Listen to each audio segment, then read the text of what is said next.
සුබ දවසක් වේවා ඔයාලා හැමදෙනාටම. මේ දවස්වල ජපානයේ පැතිරලා යන රෝගයක් තමයි කැස්ස. නවතින්නේ නැති කැස්ස තියෙන එක.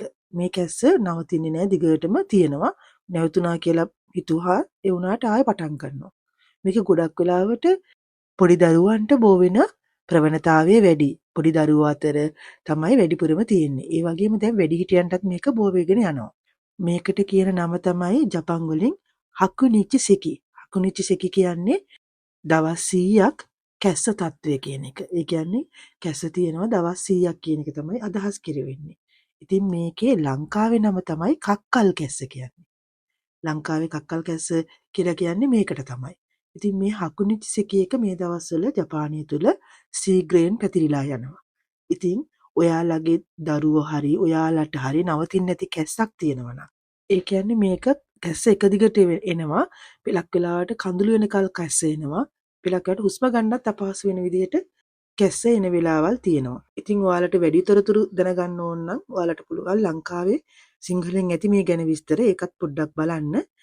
ඉතින් ඇයි මෙච්චර මේක ශීඝ්‍රයෙන් පැතිරිලා යන්නේ කියන එක ගැන හොයලා තියෙන පරීක්ෂණ වලින් හම්බෙලා තියෙනවා.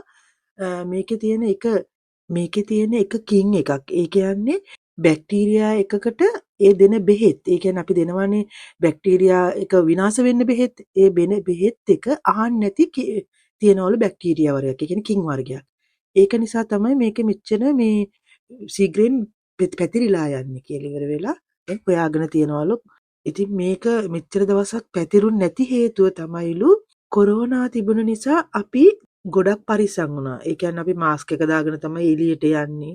ඒ වගේම තමයි අපි අත් හොදනවා එළියට ගිහින් ආපුවාම. ඒකට ඇල්කොහොල් භාවිතා කරලා හොදනවා, පිය දානවා.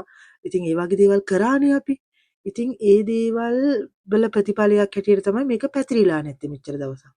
දැන් ඒක කරනවා හරි අඩුයිනේ, මාස් දාන අයත් අඩුයි. අත් හොදනවා ඊගාවට ඇල්කොහොල් භාවිතා කරලා පිය දාන දේවල් අඩු වෙලා ගියානේ. ඒක එක හේතුවක් හැටියට මේ කට්ටිය කියනවා. ඉතින් ඒක නිසා මේ කට්ටිය කියනවා ඉස්සරහට පුළුවන් තරම් මාස් දාන්න, ඒ අත් හොදන එක ඒවා කරන්න කියලා. ඒ වගේම තමයි පොඩි අකචාන්ලා, ඒ කියන්නේ පොඩි දරුවෝ එයාලව ටිකක් වැඩිපුර පරිස්සම් කරන්න කියලා. ඉතින් මේ දවස්වල මේ රෝගේ පැතිරිලා යනවා. ඉතින් ඔයාලත් මේකට දැනුවත් වීමක් කරගෙන අපි හැමෝමත් පරිස්සම් වෙමු.